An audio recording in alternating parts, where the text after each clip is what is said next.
Assalamualaikum warahmatullahi wabarakatuh. Perkenalkan, saya Siti Aminah dengan nomor NIM 2009027 dari kelompok 6 mahasiswa pendidikan sosiologi. Masyarakat Indonesia belum sepenuhnya mengetahui bahwa setiap hari di lingkungan mereka telah terjadi kasus pelecehan dan kekerasan seksual. Mungkin sebagian ada yang tahu, tapi tidak peduli dan bersikap masa bodoh. Melalui piramida pelecehan seksual, kita dapat melihat tingkatan pelecehan seksual dari yang terendah, yaitu catcalling, sampai ke tingkatan yang tertinggi, yaitu pemerkosaan. Tentu kita tahu bahwa pemerkosaan dilihat dari sudut pandang manapun dinilai salah dan terlarang. Hal tersebut pun dilindungi oleh payung hukum dalam pasal 285 KUHP yang bunyinya, barang siapa dengan kekerasan dan ancaman kekerasan memaksa seorang wanita bersetubuh dengannya di luar perkawinan, diancam karena telah melakukan pemerkosaan dengan pidana penjara paling lama 12 tahun. Tidak ada legalitas atau keringanan apapun bagi pelaku pemerkosaan. Lalu bagaimana dengan jenis pelecehan lainnya? Catcalling misalnya. Catcalling merupakan pelecehan verbal yang biasanya kita dapati di ruang publik, seperti di angkot, busway, pasar, media sosial, dan lain-lain. Hal ini bisa terjadi pada laki-laki dan perempuan, namun perempuan memiliki intensitas lebih besar untuk kemungkinan menjadi korban dari pelecehan verbal ini. Bentuk dari catcalling itu sendiri bisa berupa siulan, kedipan mata, komentar seksual, atau bahkan menggunakan atribusi agama. Contoh, Assalamualaikum Uhti, Masya Allah cantiknya. Sini abang anter. Mau kemana? Abang anter yuk. Shh, cewek. Untuk sebagian orang, mungkin hal ini terkesan biasa-biasa saja. Namun untuk sebagian lainnya, ini merupakan bentuk ketidaknyamanan dan bisa berdampak buruk pada mental mereka. Beberapa orang sempat membagikan ceritanya terkait pengalaman mereka mendapatkan pelecehan verbal. Di antaranya, mereka merasa tidak berguna atau merasa takut ketika melewati perkumpulan laki-laki. Ada juga yang merasa dirinya hina sehingga terjerumus pada pergaulan yang tidak baik. Lebay, berlebihan. Kekuatan mental setiap orang berbeda-beda. Tentu kita tidak tahu apa yang mereka rasakan ketika kita melakukan hal tersebut kepada mereka. Untuk kasus seperti ini, kita seharusnya melindungi korban, merangkulnya, bukan malah menyalahkannya atau menyalahkan situasi yang terjadi padanya.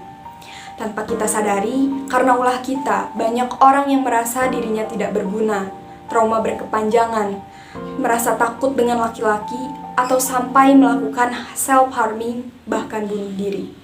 Coba bayangkan jika hal tersebut terjadi pada keluarga kita. Pada tahun 2014, Holbeck dan Cornell University melakukan survei penelitian global tentang pelecehan di jalan. Lebih dari 50% perempuan dari 22 negara pernah dipegang atau disentuh. Di Indonesia sendiri, kasus pelecehan dan kekerasan seksual semakin marak terjadi. Sebanyak 431.471 kasus terjadi di sepanjang tahun 2019. Jumlah tersebut naik 6% dari tahun sebelumnya, yakni 406.471 kasus di tahun 2018. Dilihat dari grafik setiap tahunnya, pelecehan seksual terhadap perempuan semakin melonjak. Lalu ketika dilihat dari penyelesaian kasusnya, korban malah justru disalahkan. Hal seperti ini disebut dengan victim blaming.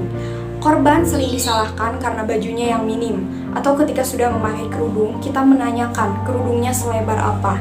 Kalau kejadiannya pada malam hari, kita malah menanyakan, ada urusan apa keluar malam? Kok perempuan keluarnya malam-malam? Ada apa? Ngapain?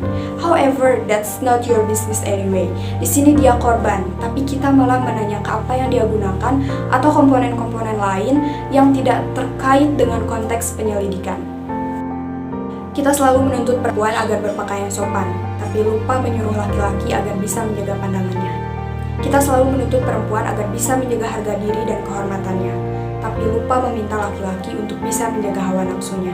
Apakah ini adil untuk para perempuan? Mulai sekarang, mari kita ubah, dimulai dari diri kita sendiri untuk tidak melakukan hal tersebut. Lalu sampaikan kepada orang-orang terdekat kita untuk stop melakukan pelecehan dan kekerasan seksual dalam bentuk apapun itu. Ketika kita menemukan korban pelecehan dan kekerasan seksual, stop menyalahkan pakaian mereka, stop menyalahkan peristiwa atau situasi yang mereka alami. Kalaupun kita tidak bisa menyembuhkan trauma yang mereka alami, setidaknya kita harus berempati. Karena tidak perlu pengalaman yang sama dan pendidikan yang tinggi untuk bisa memposisikan diri sebagai orang lain. Semoga kedepannya kita bisa lebih memperbaiki diri, memperbaiki lingkungan, dan belajar untuk lebih memanusiakan manusia.